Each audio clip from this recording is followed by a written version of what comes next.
Good day and welcome to Big Bad Tech. I'm your instructor Jim Pytel, and today's topic of discussion is wound rotor induction motors. Our objective is to discuss the construction and theory of operation of wound rotor induction motors, as well as examine their mechanical and electrical properties while in operation. We'll additionally examine how varying rotor resistance one can control the speed and torque characteristics of wound rotor induction motors. If you've been following this lecture series in its intended sequence, you'll recall we previously acquainted ourselves with the larger motor family tree, various properties common to all motors, and like some heavily caffeinated squirrel, climbed high into the squirrel cage induction motor branch of the motor family tree and rattled every leaf, shook every twig, and gnawed every acorn. Then we climbed back down and back up again into the electrically excited synchronous motor branch of the motor family tree and similarly broke every branch, knocked out every bird nest, and thrashed every pine cone. Today we're going to climb back down and back up again into the wound rotor induction motor branch of the motor family tree and do the same thing. Before we do so, let's pause at the split between the three-phase AC induction motors and three-phase AC synchronous motors and discuss some commonalities for these two important styles of three-phase AC motors. Both synchronous and induction three-phase AC motors are characterized by a rotating magnetic field on the stator. The speed of the rotating stator magnetic field is known as the synchronous speed and is directly proportional to the excitation frequency and inversely proportional to the number of pole pairs per phase. Additionally, the direction of the rotating stator magnetic field can be reversed simply by interchanging any two stator leads inside a three-phase AC system. Lastly, one can determine rotating mechanical power in units of watts as a product of torque in Newton meters times rotational speed in units of RPM divided by the constant 9.55. These properties remain true for all three-phase AC motors, synchronous and induction. The division between synchronous and the induction split in the three-phase AC motor branch is based on performance with respect to the synchronous speed. As the name implies, the rotor speed of a synchronous motor matches, follows, is otherwise synchronized or locked in step with that of the stator rotating magnetic field, whereas the rotor speed of an induction motor, the topic of today's discussion, is not. The rotor of an induction motor must by necessity slightly lag behind the synchronous speed for them to function at all, even in the no-load condition. It is for this reason induction motors are sometimes called asynchronous motors, meaning not synchronized. I say again, the rotor of a synchronous motor is synchronized with the stator rotating magnetic field, whereas the rotor of an induction motor is not. The rotor of an induction motor must by necessity lag behind the stator rotating magnetic field for them to function at all. This is to suggest that within their operational range, synchronous motors are fixed speed motors, whereas we might expect the rotor speed of an induction motor to vary as a function of applied torque. Let's now leave this junction and climb up into the branches of the induction motor family tree and get to work wrecking this place. Within the induction branch, there are two main types, squirrel cage induction motors and wound rotor induction motors, the topic of today's discussion. As one might expect, all members of the three-phase AC induction motor family, regardless of a construction, make use of a rotating magnetic field in the stator, and we should expect the rotor speed to vary as a function of applied torque, where the differential between the resultant rotor speed and the stator synchronous speed is known as slip, often expressed as a percentage, using the formula synchronous speed minus rotor speed divided by synchronous speed times 100%. Both squirrel cage induction motors and wound rotor induction motors exhibit this behavior. The principal difference between a squirrel cage induction motor and wound rotor induction motor is rotor design. You'll recall, the rotor of a squirrel cage induction motor is an inexpensive cage-like structure of cast aluminum or copper. Despite their simplicity and cheapness, these types of rotors aren't easy to manufacture above a certain size. For this reason, rather than casting the rotor, wound rotor induction motors, as the name implies, use wire-wound coils on the rotor, which substantially simplifies the construction for larger motors. Additionally, wound rotor induction motors feature slip rings and brushes on the rotor. You'll recall a slip ring is a metallic ring mounted on a motor shaft and electrically insulated from the shaft, whereas a brush is a sliding contact that rides along the slip ring, allowing connection to a stationary component. Wound rotor induction motors include three slip rings, designated as M1, M2, and M3. Customarily, M1 is the outside slip ring, M2 is in the middle, and M3 is closest to the rotor. You'll recall squirrel cage induction motors don't have any connections to the rotor and operate via non-contact induction only. Wound rotor induction motors also operate via non-contact induction also. However, because the slip ring allow access to the rotors, wound rotor induction motors allow a degree of customization not possible with a regular squirrel cage induction motor. Which leads us right into a discussion about rotors. Think back to the squirrel cage induction motor mechanical properties lecture and answer this question.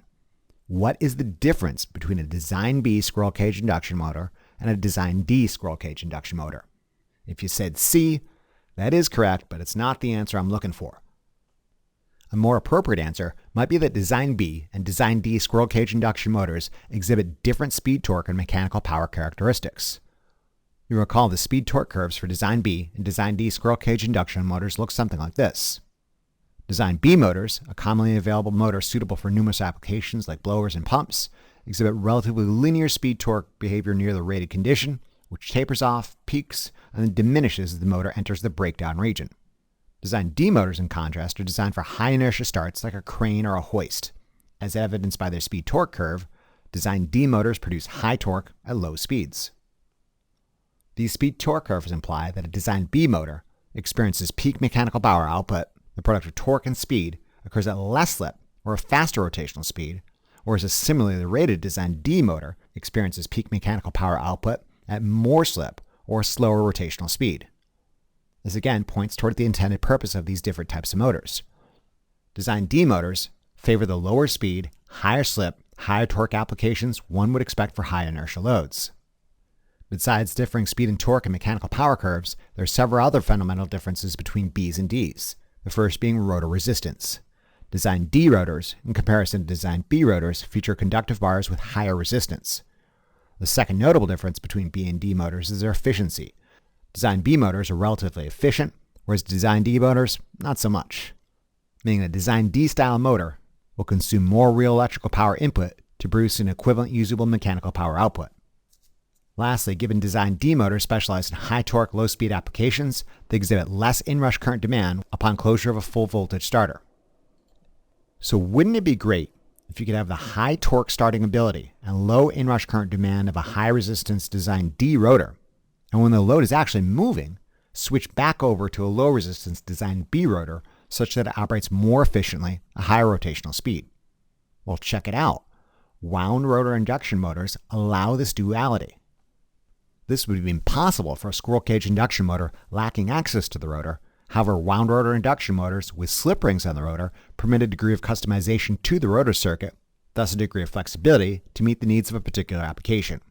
You want design B operation? Don't add resistance. You want design D operation?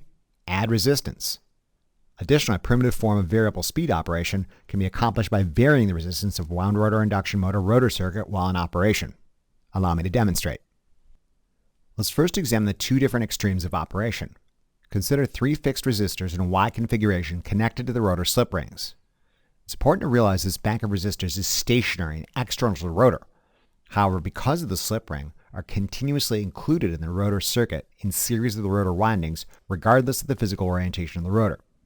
With the resistors in the rotor circuit, the motor behaves just like a design D squirrel cage induction motor, exhibiting high torque at low speeds and lower inrush current at startup, however will operate slightly less efficiently. In contrast, consider an occasion where the rotor slip ring connections are tied together, as in the central node of a Y configuration. This is a low resistance configuration where only the natural resistance of the rotor windings is taken into consideration. With no additional resistance in the rotor circuit, the motor behaves just like a design B squirrel cage induction motor, exhibiting more efficient operation at higher speeds. One way of toggling between D and B operation is with a shunt contactor in parallel to a rotor resistance bank. When the shunt contactor is open, the external resistor bank is placed in series with the rotor and the motor operates like a high-resistance design D squirrel cage induction motor. In contrast, when the shunt contactor closes, the resistor bank is shorted out or bypassed, excluding them from the rotor circuit, and the motor operates like a low-resistance design B squirrel cage induction motor. This is a common arrangement for a type of reduced voltage starter known as a secondary resistor reduced voltage starter.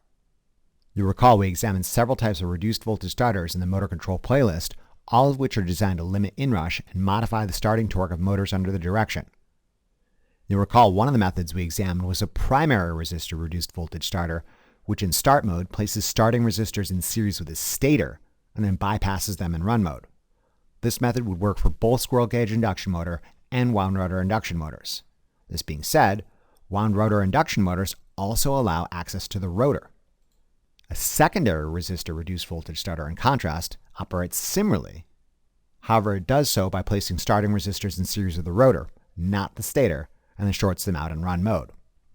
In start mode, the open shunt contactor places the secondary resistors in series with the rotor, and the motor exerts high starting torque with low inrush current, characteristic of a design D high resistance rotor. Once a certain prescribed time has passed, or once the motor has reached a certain rotational speed, the shunt contactor would close, shorting out the resistor bank, and then the motor would operate more efficiently at higher speeds, characteristic of a design B low resistance rotor. We'll examine the details of hardwire relay-based ladder logic and PLC-based implementations of secondary resistor reduced voltage starters incorporating timers and rotational speed switches in later lectures. Rotor resistance needn't be an all-or-nothing implementation. Consider a bank of resistors and shunt contactors. When all shunt contactors are open, resistors A, B, C, and D are placed in series with the rotor, thus the rotor experiences maximum resistance. When shunt contactor 1 closes, only resistors B, C, and D are placed in series with the rotor, thus the rotor experiences less resistance. Similarly, when shunt contactor 2 closes, only resistors C and D are placed in series with the rotor, thus the rotor experiences less and less resistance, and so on. Staged closures of shunt contactors 1, 2, 3, then 4 essentially allow a more gradual transition from high to medium to low to no resistance in the rotor circuit. You might use this type of staged secondary resistor reduced voltage starter for a heavy load that takes some time to bring up to speed or decelerate. It's important to realize that resistors employed in these types of starters aren't ordinarily intended for continuous operation and should be switched out in time before they're damaged. Alternatively, rather than making use of fixed secondary resistors switched in and out of the circuit, consider an adjustable external resistor bank. This allows an operator to vary the resistance of the rotor circuit in an analog fashion as opposed to digital, full on or full off manner. When the variable resistor bank is set to maximum resistance, the motor operates like a high resistance design D squirrel cage induction motor. In contrast, when the variable resistor bank is set to minimum resistance, the rotor operates like a no resistance design B squirrel cage induction motor. Besides meeting the extreme upper and lower bounds of resistance, the variable resistors also allow other possibilities as well. For example, an operator could set the variable resistor bank to midway, and the motor would operate with a mix of design D and B characteristics, a design C if you will. Unlike the bank of fixed starting resistors intended for intermittent operation we discussed previously, if the variable resistors are designed for continuous operation, this configuration, sometimes known as a regulator, also allows a primitive means of speed control. This method was commonly employed prior to the advent of inexpensive motor drives, power electronics devices that vary the excitation frequency, unless the operational speed of motors under the direction. You might find this in older installations, necessitating variable speed operation. Consider 3 generic speed-torque plots for 3 different resistance values. High resistance design D operation suitable for high torque, low speed operations on one end, no resistance design B operation suitable for high speed operations on the other, and medium resistance design C operation, if you will, with a mix of these characteristics in the middle. Consider one value of load torque, let's say right here. In high resistance mode, the rotor turns slowly with a high degree of slip. Given the exact same level of load torque, an operator could decrease rotor resistance to the low resistance mode. Given the same load torque in low resistance mode, the rotor turns faster with less slip. Let's say this is still too slow. Again, given the same load torque, an operator could again decrease rotor resistance to the no resistance mode. Given the same load torque and no resistance mode, the rotor turns faster still with even less slip. Alternatively, one could flip this application on its head and try to keep speed constant given variable torque by varying rotor resistance. In summary, by continuously varying rotor resistance up or down, an operator could get a particular load torque to spin at a desired rotational speed, or attempt to maintain speed constant given variable torque. This being said, every time you add rotor resistance, inefficiencies creep into this system. It is for this reason that inexpensive motor drives have largely supplanted this technique, although you might find it still used on occasion. Before we bring this lecture to a close, I'd like to compare and contrast plots of torque, mechanical power, current, real and reactive power, efficiency, and power factor for different levels of rotor resistance. Long story short, you should observe operation almost identical to a squirrel cage induction motor, albeit with a degree of customization. Let's take a look at some experimental data I took from a 200 watt rated wound rotor induction motor in 3 different operating conditions: no resistance, low resistance, and high resistance. For the no resistance configuration, I simply tie the rotor terminals together like the central node of a Y configuration. For the low resistance configuration, I added 60 ohms to each rotor winding in a Y configuration. And finally, for the high resistance configuration, I added 100 ohms to each rotor winding in a Y configuration. First up, let's compare the speed-torque curves for these three different levels of rotor resistance. The no resistance speed-torque curve is characteristic of a design B squirrel cage induction motor as we might expect. Torque is a function of speed, behaves relatively linear near the rated condition, reaches a maximum torque value, then enters the breakdown region. The high resistance 100 ohm speed torque curve, however, is notably shifted left, characteristic of a design D squirrel cage induction motor, as we might expect. This would be suitable for high torque, low speed applications. Lastly, the low resistance 60 ohm speed torque curve seems to be a mix of the no and high resistance curves, as we might expect. It's important to realize the high resistance rotor mode doesn't magically create more torque. If you squint your eyes just right, no, low, and high resistance configurations are all kind of topping out around 4-ish Newton meters. All the high resistance mode does is shift this relatively equal amount of maximum torque towards the low speed side. Additionally, adding resistance to a rotor does have practical limits. Let's now take a look at rotating mechanical power. Given rotating mechanical power is a product of speed and torque divided by a constant, the plots of mechanical power as a function of speed should be explanatory. Not only is the no resistance mechanical power curve favoring the far right hand side of the plot, it's also capable of reaching higher values of mechanical power because the region of higher torque is associated with higher speeds. In contrast, a comparable high resistance mechanical power curve not only favors the left-hand low-speed side of the plot as we might expect, it also isn't capable of reaching nearly the same high levels of mechanical power, because that same value of torque is associated with lower speeds. As can be expected, the low resistance configuration straddles the difference between high and no resistance curves. Let's now take a look at current for these three configurations. As we might expect, each configuration demonstrates the motor draws a small amount of current in the no-load condition, which increases the motor enters the rated condition, transitions to overload conditions, and it eventually flatlines.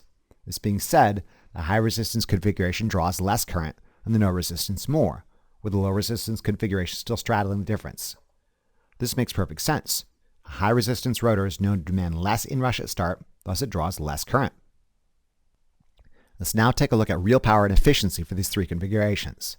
As we might expect, each configuration consumes a small amount of real electrical power in the no-load configuration, accounting for inefficiencies, and as the motor enters the rated condition, real electrical power consumption increases.